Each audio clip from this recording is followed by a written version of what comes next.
ఎన్టీఆర్ జిల్లా విజయవాడ అనంతపురం జిల్లా MP Ambika లక్ష్మీనారాయణపై DGP ఆఫీసులో ఫిర్యాదు.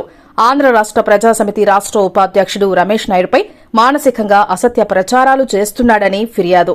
విలేకరులతో రమేష్ నాయుడు మాట్లాడుతూ ఇటీవల జరిగిన సార్వత్రిక ఎన్నికల్లో తనను పోటీ చేయకుండా అంబికా లక్ష్మీనారాయణ అడ్డుకున్నాడని ఆరోపించారు.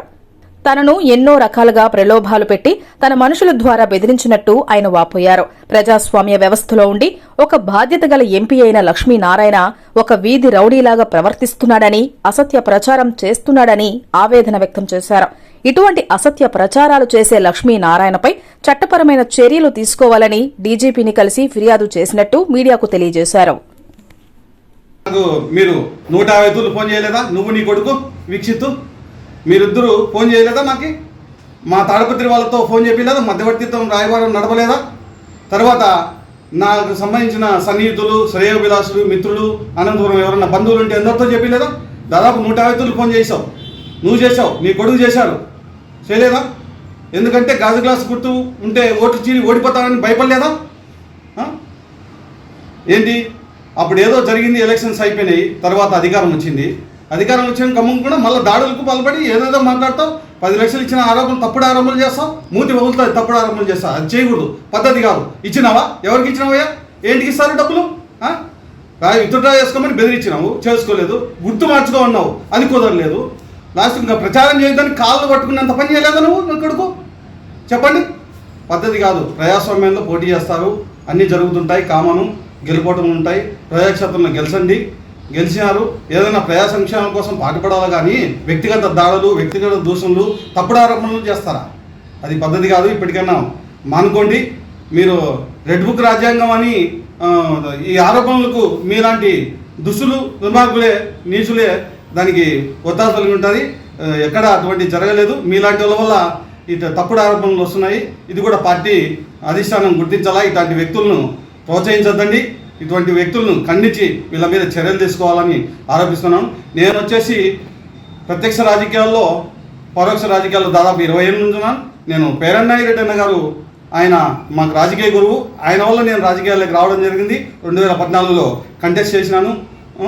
దాని నుంచి ప్రతి ఎలక్షన్లో కంటెస్ట్ చేస్తున్నాను.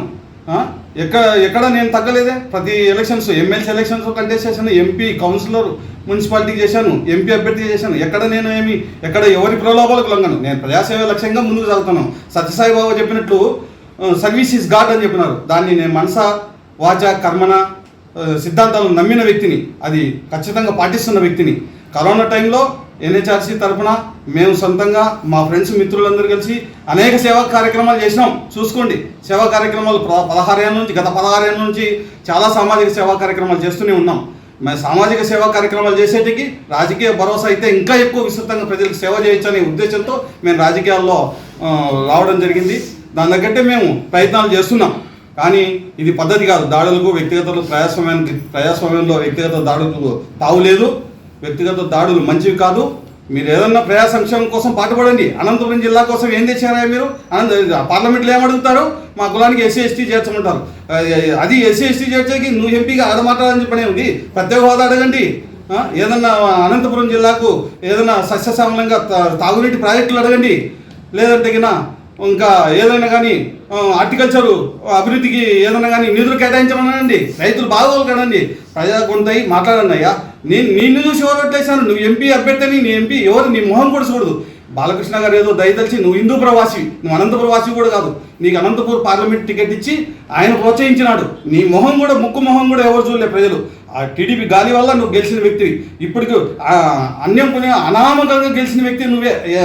అనాయాసంగా గెలిచిన వ్యక్తి కూడా నువ్వే రాష్ట్రంలో. అది గుర్తెరిగి ఏదో వచ్చింది, నీకు ప్రజా సేవ చేసే అవకాశం అనంతపురం ప్రజలు కల్పించినారు. దాన్ని నువ్వు సద్వినియోగం చేసి నువ్వు రాజకీయ భవిష్యత్తు నిలబెట్టుకో.